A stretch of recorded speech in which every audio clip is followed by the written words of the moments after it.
병원 MSO, 똑똑하게 운영하고 행정처분 피하는 필승 전략. 안녕하세요. 수많은 병원들의 든든한 파트너, 의료기관 전문 행정사 김무현입니다. 최근 의료계에서 MSO 병원 경영 지원회사 설립에 대한 관심이 뜨겁습니다. 절세와 수익 이전을 목적으로 자녀나 배우자 명의로 MSO를 설립하는 사례가 늘고 있는데요. 하지만 잘못된 컨설팅으로 인해 결국 탈세, 사무장병원 의혹에 휘말려 보건복지부 현지조사는 물론 국세청 세무조사까지 받게 되는 안타까운 상황이 빈번하게 발생하고 있습니다. 이러한 문제의 근본적인 원인은 MSO의 본질과 법적 한계에 대한 충분한 이해 없이 절세라는 달콤한 유혹에만 현혹되기 때문입니다.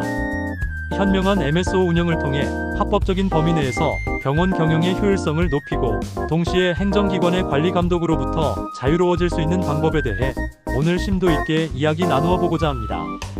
현황 및 문제점을 알아야 합니다. 잘못된 MSO 운영, 병원 문 닫게 할 수도 있습니다. 많은 병원장님들이 MSO를 통해 인건비, 임대료 등 병원 운영에 필요한 제반 비용을 MSO로 이전하여 합법적인 절세 효과를 누리고자 합니다. 또한 병원에서 발생하는 수익의 일부를 MSO로 배분하여 가족 명의로 수익을 이전하려는 목적도 큽니다. 실제로 일부 컨설팅 회사들은 이러한 병원장님들의 요구에 맞춰 MSO 설립을 적극적으로 권유하고 있습니다. 하지만 문제는 여기서 발생합니다. 과도한 절세만을 목표로 하거나 MSO가 병원의 실질적인 경영에 관여하여 의료법상 사무장병원으로 의심받을 만한 형태로 운영되는 경우가 많다는 것입니다.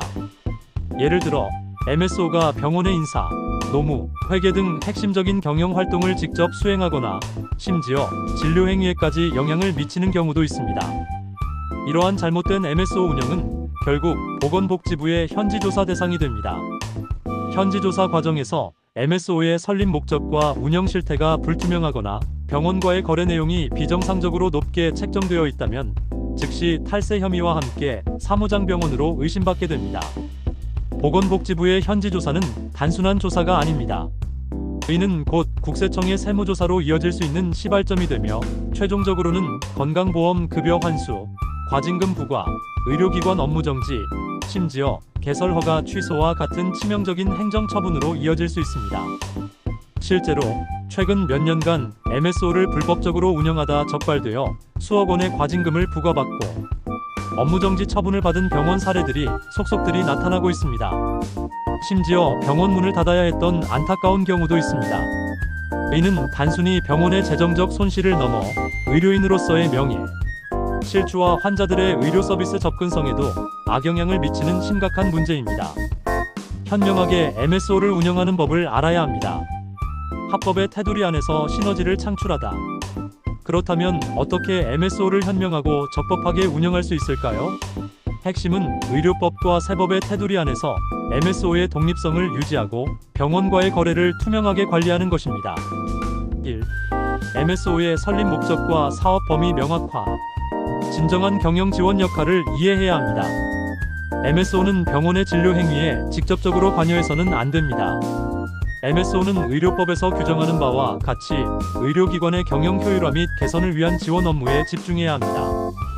구체적으로는 마케팅, 홍보, 인사노무자문, 회계세무자문, 법무자문, 시설관리, 의료기기 구매 대행, 의약품 공급망 관리, IT 시스템 구축 및 관리 등이 그 범위에 해당합니다. MSO가 병원의 의료인 채용, 진료 방침 결정, 수가 책정 등 핵심 진료 행위에 관여하는 순간 사무장병원 논란에 휩싸일 수 있습니다. 사업자 등록 및 사업자 등록증에 명시해야 합니다. MSO는 독립적인 법인으로 사업자 등록을 하고 사업자 등록증에 명시된 사업의 목적이 명확하게 병원 경영 지원과 관련된 내용이어야 합니다. 예를 들어 의료기기 판매, 소프트웨어 개발 및 공급, 경영, 컨설팅 등 구체적인 지원 업무를 명시하는 것이 좋습니다. 병원과의 거래 관계 투명성 확보, 정상적인 거래 대가 설정. 병원에 제공하는 서비스에 대한 대가는 시장 가격을 기준으로 합리적으로 책정되어야 합니다. 과도하게 높은 수수료를 책정하거나 실질적인 서비스 제공 없이 명목상의 거래만을 하는 것은 탈세나 부당이득으로 간주될 수 있습니다. 유사한 서비스를 제공하는 다른 MSO나 컨설팅 회사의 요율을 참고하거나 전문가의 자문을 받아 적정한 대가를 산정해야 합니다. 세금 계산서 및 증빙 자료 철저, 내역 등 철저한 증빙 자료를 갖춰야 합니다. 거래의 투명성을 확보하는 것이 무엇보다 중요하며 이는 현지 조사 시 가장 먼저 확인되는 부분입니다. 허위 세금 계산서 발행이나 증빙 없는 자금 이체는 절대 금물입니다. 용역 계약서 명확화, MSO가 병원에 제공하는 서비스 내용과 범위, 그리고 이에 대한 대가 등을 명확하게 명시한 용역 계약서를 반드시 체결해야 합니다. 계약서는 MSO와 병원 간의 관계를 규정하는 핵심 문서이므로 모호한 표현 없이 구체적으로 작성해야 합니다. 3. MSO의 독립성 유지. 별도 법인 운영. MSO는 병원과 법적으로 독립된 별개의 법인으로 운영되어야 합니다. 병원과 MSO의 자금 흐름을 철저히 분리하고 회계장부도 각각 독립적으로 관리해야 합니다. 인사 및 조직 분리가 되어야 합니다. MSO의 임직원은 병원의 임직원과 분리되어야 합니다. MSO 직원이 병원의 의료 행위에 직접적으로 관여하거나 병원의 인사에 영향을 미치는 일은 없어야 합니다. 사무실 분리가 되어야 합니다. 가능하다면 MSO의 사무실은 병원과 물리적으로 분리하여 운영하는 것이 MSO의 독립성을 더욱 명확하게 보여줄 수 있습니다. 만약 같은 건물 내에 있다면 명확하게 공간을 분리하고 별도의 간판을 설치하는 등의 노력이 필요합니다. 4. 실제 사례를 통한 이해. 예를 들어 A 피부과의 경우 MSO를 통해 병원 마케팅 및 홍보 활동을 전문적으로 위탁하고 있습니다. MSO는 온라인 광고, SNS 마케팅, 블로그, 콘텐츠 제작 등을 담당하며 이에 대한 대가를 매월 서비스 계약에 따라 지급받습니다. MSO는 별도의 사무실에서 마케팅 전문가들을 고용하여 독립적으로 운영되며 병원의 진료 내용이나 의료진 인사에 일절 관여하지 않습니다. 모든 거래는 세금 계산서 발행과 함께 상세한 보고서로 증빙됩니다. 이러한 경우 MSO는 병원 경영 효율화를 위한 합법적인 지원 회사로 인정받을 수 있습니다. 하지만 비성형외과의 MSO는 병원장 자녀가 대표로 있으며 병원의 모든 회계 업무를 MSO에서 처리하고 심지어 의료기기 구매도 MSO를 통해서만 이루어지도록 강제했습니다. 또한 MSO의 직원들이 병원 내에서 환자 상담 업무까지 담당하며 사실상 진료 행위에 관여하는 형태로 운영되었습니다. 이러한 운영 방식은 결국 사무장병원으로 의심받아 현지 조사 후 막대한 과징금과 업무정지 처분을 받게 되었습니다. 현지 조사, 똑똑하게 대처하는 법을 알아야 합니다. 불리한 확인서는 절대 작성하지 마세요. 아무리 철저하게 MSO를 운영한다 해도 예기치 않게 보건복지부의 현지 조사를 받게 될 수도 있습니다. 이때 현명하게 대처하는 것이 매우 중요합니다. 1. 현지 조사 통보 시 즉각적인 행정사 자문. 현지 조사 통보를 받았다면 절대 혼자서 대처하려 하지 마세요. 즉시 행정법률 전문 행정사에게 자문을 구해야 합니다. 행정사는 현지 조사의 법적 절차와 예상되는 쟁점을 정확히 파악하고 병원 측의 입장을 효과적으로 대변할 수 있는 전략을 제시해 줄 것입니다. 2. 확인서 작성 시 주의 또 주의. 현지 조사 과정에서 보건복지부 조사관들은 확인서 작성을 요구할 것입니다. 이 확인서에는 조사 과정에서 확인된 사실관계와 병원 측의 해명 등이 기재되는데 이 내용이 향후 행정처분 여부를 결정하는 데 결정적인 증거로 활용됩니다. 불리한 내용은 절대 기재하지 마세요. 조사관의 유도 질문이나 압박에 넘어가 자신에게 불리한 내용을 확인서에 기재하는 것은 매우 위험합니다. 잘 모르거나 애매한 부분은 잘 모르겠습니다라고 답변하고 절대 추측성 답변을 기재하지 마세요. 내용을 꼼꼼히 확인하고 수정 요청하세요. 확인서 작성 후에는 내용을 반드시 꼼꼼하게 검토해야 합니다. 사실과 다른 내용이 있거나 오해의 소지가 있는 표현이 있다면 반드시 수정을 요구해야 합니다. 수정이 되지 않으면 서명을 거부할 수도 있습니다. 행정사의 입회하에 작성할 수 있습니다. 가능하다면 행정사의 입회하에 확인서를 작성하는 것이 가장 좋습니다. 행정사는 법률 전문가로서 확인서의 내용이 병원에 불리하게 작용하지 않도록 검토하고 필요한 경우 조사관에게 이의를 제기할 수 있습니다. 서명 전 재검토 및 사본 확보가 중요합니다. 확인서에 서명하기 전에는 다시 한번 전체 내용을 훑어보고 확신이 들 때만 서명해야 합니다. 또한 반드시 확인서 사본을 확보하여 향후 대응 자료로 활용해야 합니다. 3. 적극적인 소명 자료 준비.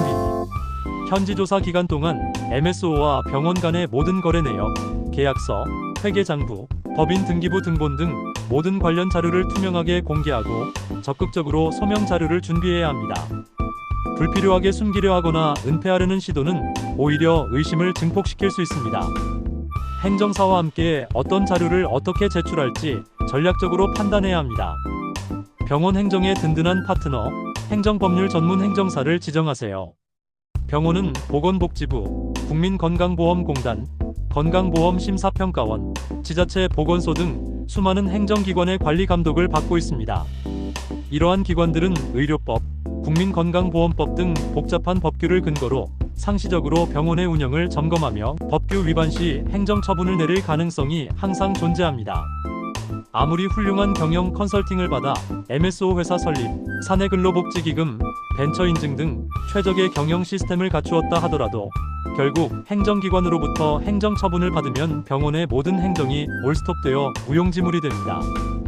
의료기관 업무정지 처분은 병원 운영에 직접적인 타격을 입히고 심각할 경우 개설허가 취소로 이어져 병원의 문을 닫아야 할 수도 있습니다. 따라서 평소에 이러한 행정처분을 받지 않도록 선제적인 관리를 받는 것이 무엇보다 중요합니다. 저는 수많은 병원을 관리하고 있는 행정사로서 병원장님들께 행정법률 전문 행정사를 지정하여 항시 병원 행정의 전반에 대해 자문을 받을 것을 강력하게 권고합니다. 법률 및 규제 준수 자문은 필수입니다. 행정사는 병원이 관련 법률 및 규제를 정확하게 준수하고 있는지 상시적으로 검토하고 자문하여 불필요한 법적 리스크를 사전에 예방할 수 있도록 돕습니다. 현지조사 대응 및 소명 지원이 필요합니다. 현지조사 통보 시 즉각적으로 대응 전략을 수립하고 필요한 소명 자료를 준비하며 조사 과정에서 병원의 입장을 효과적으로 대변합니다. 행정처분 예방 및 이해 제기 방법을 알아야 합니다. 잠재적인 행정처분 위험 요소를 사전에 파악하고 개선 방안을 제시하여 처분을 예방하며 만약 처분이 발생하더라도 합리적인 근거를 바탕으로 이의를 제기하고 구제 절차를 진행합니다. 각종 인허가 및 신고, 업무 대행이 필요합니다. 폐업 신고 등 복잡한 행정 절차를 대행하여 병원장님의 업무 부담을 줄여드립니다. 분쟁 발생 시 중재 및 조정, 환자와의 분쟁, 직원과의 노사 분쟁 등 발생 가능한 모든 행정적 분쟁에 대해 중재 및 조정 역할을 수행하여 원만한 해결을 돕습니다. 병원을 운영하는 것은 의료 행위뿐만 아니라 복잡한 행정 절차와 법규를 준수해야 하는 일입니다. 마치 환자가 아프기 전에 건강검진을 받고 예방관리를 하듯이 병원 역시 행정적 문제가 발생하기 전에 전문 행정사의 자문을 받아 안정적인 운영 기반을 다져야 합니다. 행정사와의 지속적인 자문은 병원이 법률적 문제로부터 자유롭고 안정적으로 진료에 집중할 수 있는 든든한 울타리가 될 것입니다. 더 이상 잘못된 정보와 오해로 인해 병원의 소중한 미래가 흔들리지 않도록 지금 바로 행정법률 전문 행정사와 상담하여 안전하고 현명한 병원 운영의 길을 모색하시기를 바랍니다. 궁금한 점이 있으시다면 언제든지 문의해 주세요. 감사합니다.